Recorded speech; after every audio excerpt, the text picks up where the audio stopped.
Graybeard's Luck, a sermon by retired Reverend Dr. Pastor Manuel Laproig. First published in the journal Proof of Concept or Get a Fuck Out, Volume 0x03. My first computer was not a computer, but rather it was a programmable microcalculator. By the looks of it, it was rather macro than micro, and could double as a half brick in times of need. It had to be plugged in pretty much most of the time. These days I have a phone like that. And any and all programs had to be punched in every time I lost power for some reason. It sure sounds like 5 miles uphill in the snow both ways, but in fact it was the most wondrous thing ever. The programmable part was a stack machine with a few additional named memory registers. Instructions were punched in on the keyboard. Besides the stack reverse Polish arithmetic, branches, and a couple of conditionals, there was a command for punch-in numbers on the top of the stack. That was my first read, eval, print loop, and it was amazing. Days were spent entering some number, hitting go, observing the output, and repeating over and over. A trip from the moon base back to Earth took almost a year, piece by piece. A sci-fi monthly published a program for each trajectory, from liftoff to refueling at a Lagrange point, and finally atmospheric braking and the perilous final landing on good old Earth. You see, I understood everything about that calculator. The stack, the stop and wait for input, reading and writing registers. That is, push the number in them on top of the stack or copy the top of the stack into them. The branches and loops. There was never a question how any operation worked. I always knew what registers were involved, and had to know this in order to program anything at all. No details of the programming model could be left as magic or to understand later. No vaguely understood part could be left glossed over to do real work now. There was no magical instructions to cut and paste, to make something work without understanding it. I did not recognize how lucky I had been until many years later. I decided to take up real industrial programming, which back then meant C++. Suddenly my head was full of inheritance, overloading, encapsulation, polymorphism, and such like things, all with capital letters. I learned their definitions, pasted large blocks of code, and enthusiastically puzzled over tricky questions from these grand principles of object-oriented programming, such as, if a virtual function is also overloaded, which version will be called?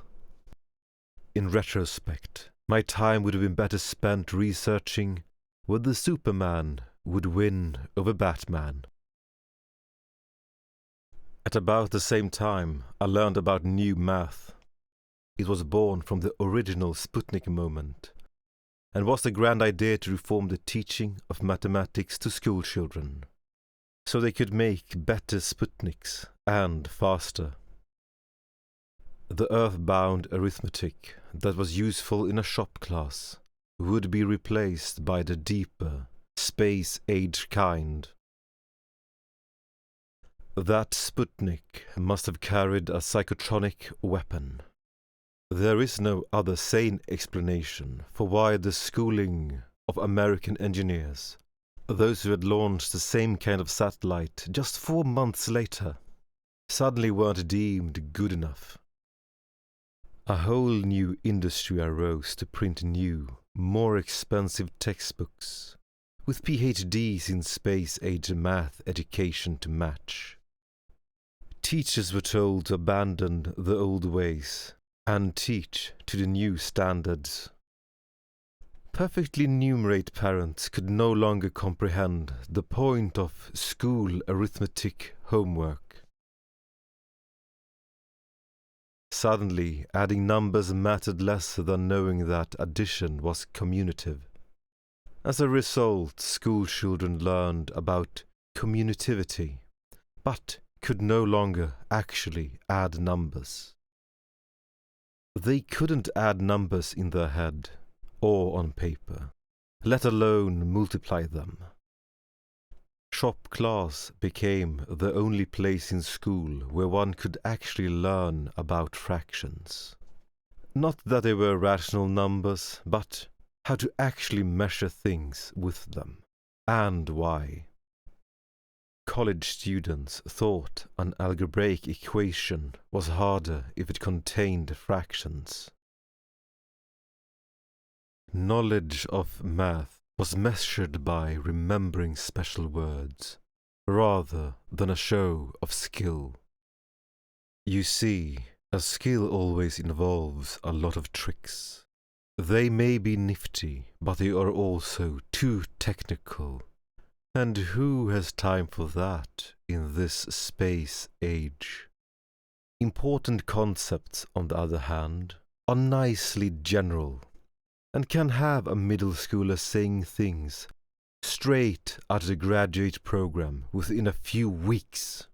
Is that not progress?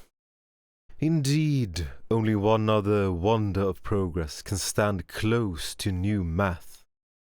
The way children are locked in a room with a literate adult for most of the day, for years, and still emerge unable to read.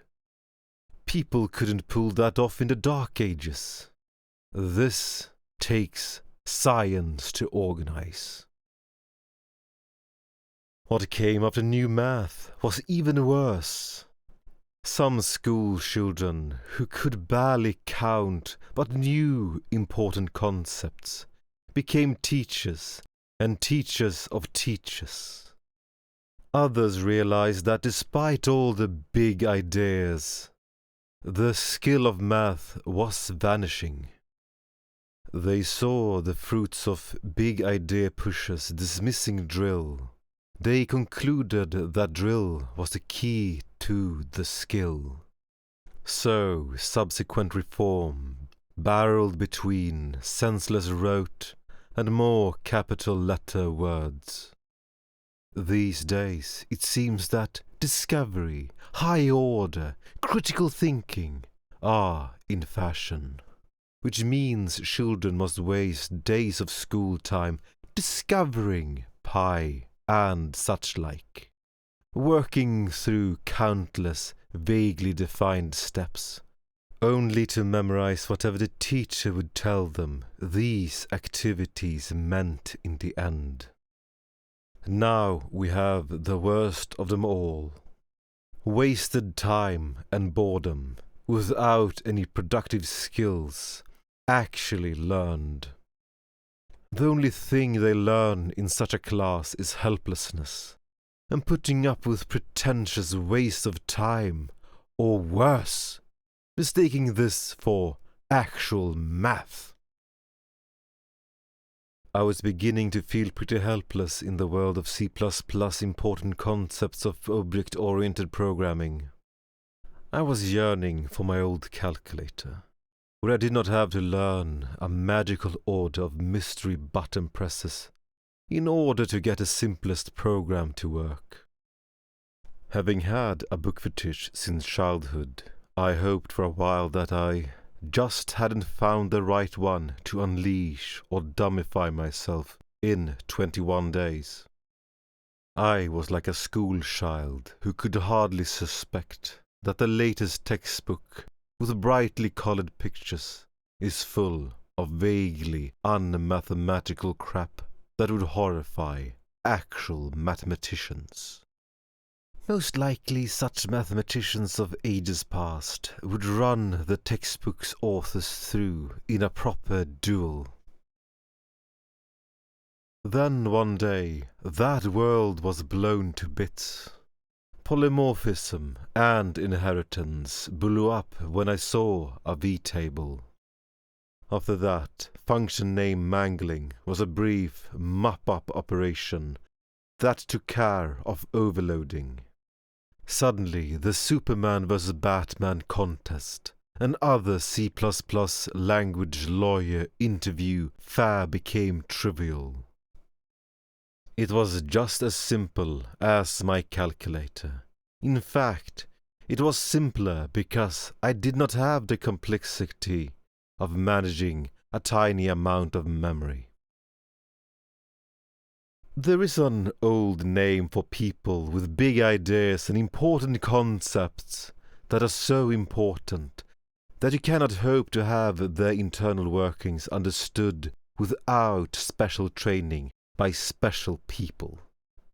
It's called worshipping idols, and what we ought to do with idols is to smash them to bits. And if the bits do not make sense, then the whole of a most modern capitalized fashion does not make sense. And then the special people are merely priests promising that supplicating the idol will improve your affairs. Not that there is anything wrong with priests, but idols teach no skill. And if you trust in your skill, then you should seek a different temple and a different augur. Or, better yet, build your own damn bird feeder. Verily I say to you that if they keep uttering some words in such a way that you can hear the capital letters, look them in the eye and ask them, "How does this work?" Also remember that, "I don't know," is an acceptable answer, and the one who gives it is a potential ally. I was brought to a place where they worshipped idols called communitivity and associativity, or else inheritance and polymorphism, and where they made sacrifices of their children's time to these idols. They made many useless manuscripts that would break a mule's back, but which these children had to carry to and from school. And, making a whip of cords, I drove them out of the temple and screamed, "This is a waste of time and paper. Trees will grow back 100-fold if you let them alone, for nature cannot be screwed. But who will restore to the old the lost time of their youth?" They taught, "Lo, this is a communitive, and this is a higher order, or else this is a reference, and this is a pointer." Then when I asked them, "How do you add two numbers, and how does your linker work?" they demurred and spoke of abstraction and patterns. Verily I tell you, if you don't know how to do your abstractions on paper, and what they compile into, you are worshipping idols and wasting your time. And if you teach that to children, you are sacrificing their time and their minds to your graven images. Repent and smash your graven idols to bits, and teach your children about the smashing and the bits and the bytes instead, for those are the only skills that matter. Quality physical education equals academic success. Do the math. Seriously, try to do the math. I'm pretty sure that this one is not possible to solve.